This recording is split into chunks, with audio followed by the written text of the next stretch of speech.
ഈ കാണുന്ന തെളിവെന്ന രീതിയിലേക്ക് ഇപ്പൊ ശാസ്ത്രീയമായിട്ടുള്ള തെളിവുകൾ നോക്കി. അപ്പം ഈ വീഡിയോയിൽ തെറ്റ് സംഭവിച്ചിട്ടുണ്ടായിരുന്നെങ്കിൽ ഒരാളും ദീപകിനെ ന്യായീകരിക്കില്ലായിരുന്നു.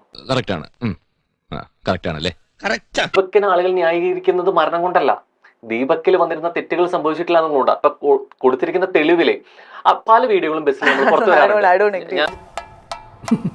കണ്ടോ, ഞാൻ സീരിയസ് ആയിട്ട് ഒരു കാര്യം തന്റെ അടുത്ത് പറഞ്ഞുകൊണ്ടിരിക്കുമ്പോൾ ചിരിക്കുന്നുണ്ട്. എന്ത് തോന്നിയോ സാറേ കാണിക്കുന്നത്? ചിരിക്കുന്നു. പീഡനം എന്ന് പറയുന്നത് നമ്മൾ കിട്ടുന്ന ഫിസിക്കലി മാത്രമാണോ, അത് മാനസികമായിട്ട് കിട്ടുന്നതും പീഡനം തന്നെയല്ലേ?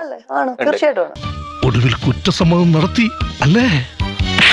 ഒരു മരണത്തിലേക്ക് അദ്ദേഹത്തെ നയിച്ചിട്ടുണ്ടെങ്കിൽ തീർച്ചയായിട്ടും മാനസികമായിട്ട് അത്രത്തോളം ആള് പീഡിക്കപ്പെട്ടിട്ടുണ്ട് എന്നുള്ളത് വ്യക്തമല്ലേ? ഇല്ല. പിന്നെ എന്തായിരിക്കും കാരണം?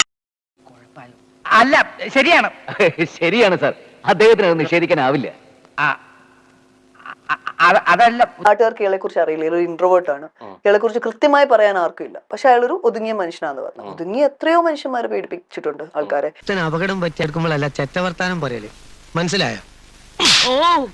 ഇനി ഇത് ആവർത്തിക്കരുത്. എല്ലാ ഒരുമാതിരിപ്പെട്ട അബ്യൂസേഴ്സ് ഒക്കെ ഉണ്ടല്ലോ, കുറച്ച് ഇൻട്രോവേർട്ട് ആയിട്ട് നടക്കുന്ന ആൾക്കാരായിട്ട് ഞാൻ കണ്ടിട്ടുള്ളത്. ഏറ്റവും കൂടുതൽ ലേറ്റ് ആയി പിടിക്കപ്പെട്ടിട്ടുള്ളത്. കഴകഴപ്പാതി ലേഹ്യം ഇവിടെ ചൗപ്പട്ടിയിൽ ഫാർമസിയിൽ കിട്ടും. കൃമികടിക്കും ഉറക്കക്കുറവിനും വളരെ ഉത്തമം. നിനക്കൊരെണ്ണം വാങ്ങിച്ചു തരട്ടാ.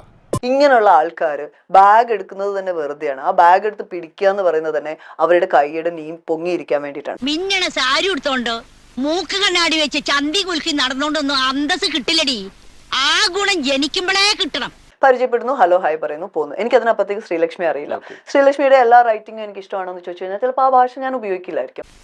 ഓ, നിന്നൊക്കെ സഹിക്കണം നിങ്ങളുടെ കെട്ടിയോമാരെ മുക്കാലി കെട്ടിച്ചടിക്കണം. ആ കുട്ടീനെ എത്ര പേരാണ് തന്തയില്ലാത്തതെന്നൊക്കെ വിളിക്കുന്നത്? അതറിയാൻ വഴിയൊന്നേ ഉള്ളൂ. അതാണ് ഒരു പഴയ കാര്യം, ഒരു ചെറിയ ഫ്ലാഷ് ബാക്ക്.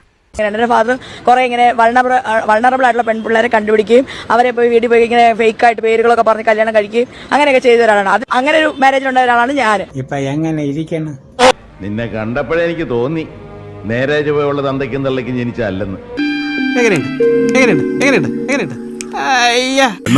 ഞങ്ങൾ അങ്ങ് ഇറങ്ങട്ടെ. ആയിക്കോട്ടെ, സന്തോഷായി.